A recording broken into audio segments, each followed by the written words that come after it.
Welcome back to Educator.com's English Grammar course. This lesson is on objects. Let's get started.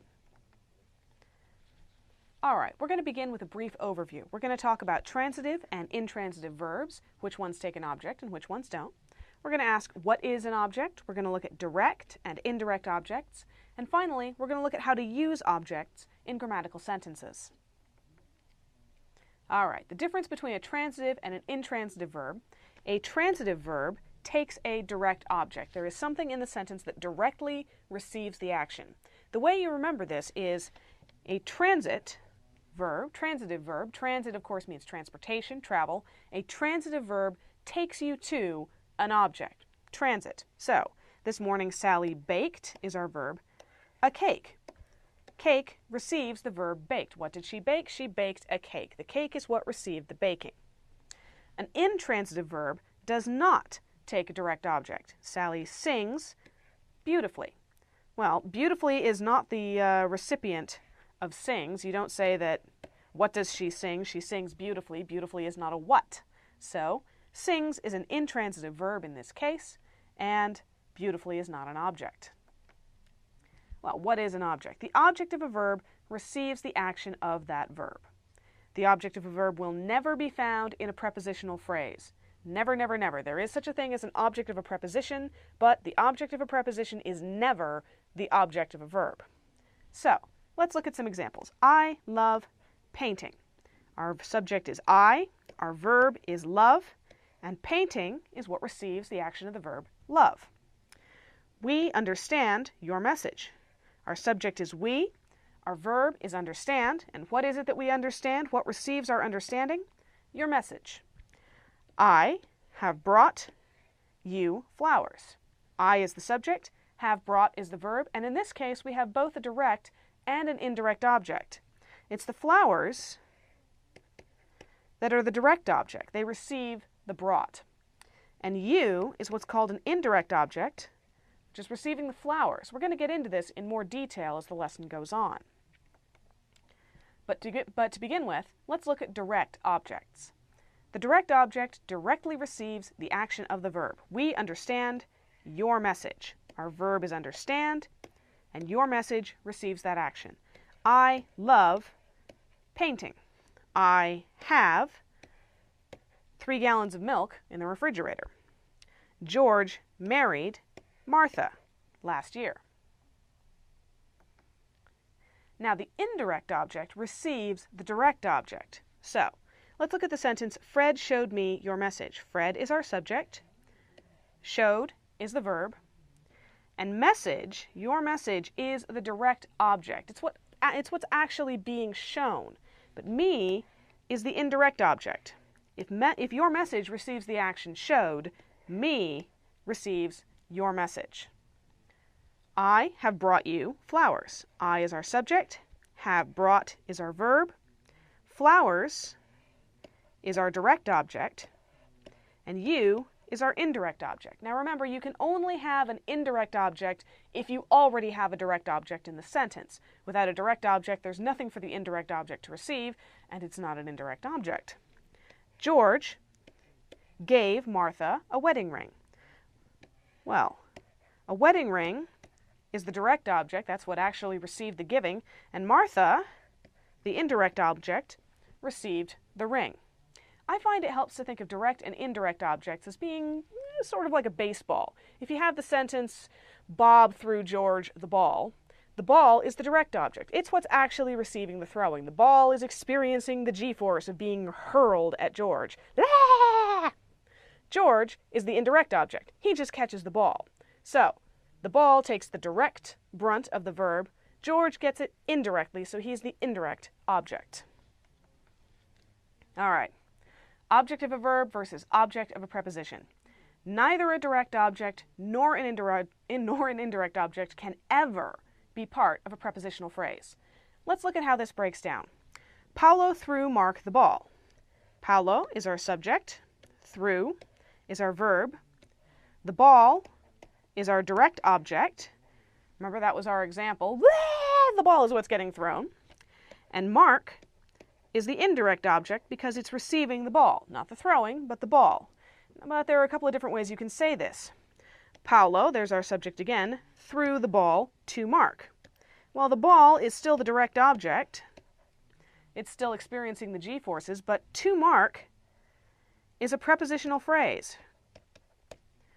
And prepositional phrases are modifiers, and they do not count for the purpose of direct and indirect objects. They're kind of their own little world within the sentence. All right. You can also look at Paulo reached for the ball. For the ball is another prepositional phrase, so there is neither a direct object nor an indirect object in this sentence. You have a subject, Paulo, and you have a verb, reached, and you don't have anything else. All right. See if you can find the subject, the predicate, and the direct and indirect object, if any, in each of these sentences. Between you and me, Sanford should offer Anne that position. Please give Elliot my best. Geese fly south in the winter. I fly a private jet for a government official. Take a good look. Pause the video if you need to. And here we are. Between you and me, Sanford should offer Anne that position. Well, Sanford is our subject. Should offer is our verb phrase. And Anne is the indirect object that is receiving that position, the direct object. The position is actually what's being offered, and Anne is receiving the position. So we have an indirect object followed by a direct object. Remember, indirect objects usually come before direct objects if they're going to be there at all. All right, please give Elliot my best. Now, this is an imperative sentence. It's a command. So the subject is actually the implied you. What do? You give, that's our verb, Elliot my best. Well, my best is the direct object because it's receiving the actual giving, and Elliot is the indirect object because he is receiving the best. Geese fly south in the winter. This one actually has neither a direct object nor a direct object. Geese is our subject. Fly is our verb. South is actually an adverb modifying fly, and in the winter is a prepositional phrase. So, we know that you can't find a direct or indirect object in a prepositional phrase, so there is no kind of object in this sentence. I fly a private jet for a government official. I is our subject. Fly is our verb. A private jet is the direct object. For a government official is a prepositional phrase. Now this is interesting. Fly can be either a transitive or an intransitive verb. In the case of geese fly south in the winter, there's no direct object. But in the case of I fly a private jet, well, now you have something that's receiving the action fly, the jet. So depending on how verbs are used, they may or may not be transitive. You have to watch out for that when you're looking for objects. See if you can find the subject, predicate, and direct and indirect object, if any, in each of these sentences. I love chocolate chip cookies. You are my true love. I offer you my unconditional love. Take a good look. Pause the video if you need to. And here we are. First sentence, I is the subject. I is what's performing the action, so our predicate is love chocolate chip cookies. What do? I love chocolate chip cookies. Love is our verb, and chocolate chip cookies is one big direct object. It's receiving the action love, as chocolate chip cookies should. You are my true love. Well, you is the subject here. That's what's performing the action. Are is our verb, but remember, when are, or any form of the verb to be, is the main verb in a sentence, it's acting as a linking verb. This is a verb you can replace with an equal sign. Linking verbs do not have direct objects. They have what is called a complement. So this whole thing is a subject complement. It's renaming the subject you. And are my true love is the predicate of the whole sentence. I offer you my unconditional love. I is the subject. Offer is the verb. Offer you my unconditional love is the whole predicate. Now what's actually receiving the offer, remember it's actually taking the g-forces of the ball being thrown, is my unconditional love. So it's receiving offer, and you are receiving love, which makes you the indirect object. All right, one last round of practice. See if you can find the subjects, predicates, and objects, if any. Pass me that pen on the table. Has John given you the book yet? Why did you give Michaela the credit for my work? Remember to cross out any prepositional phrases that you find. Take a good look. Pause the video if you need to. And here we are. Pass me that pen on the table. Well, this is an imperative sentence. It's a command. So the subject, as always with an imperative, is an implied you.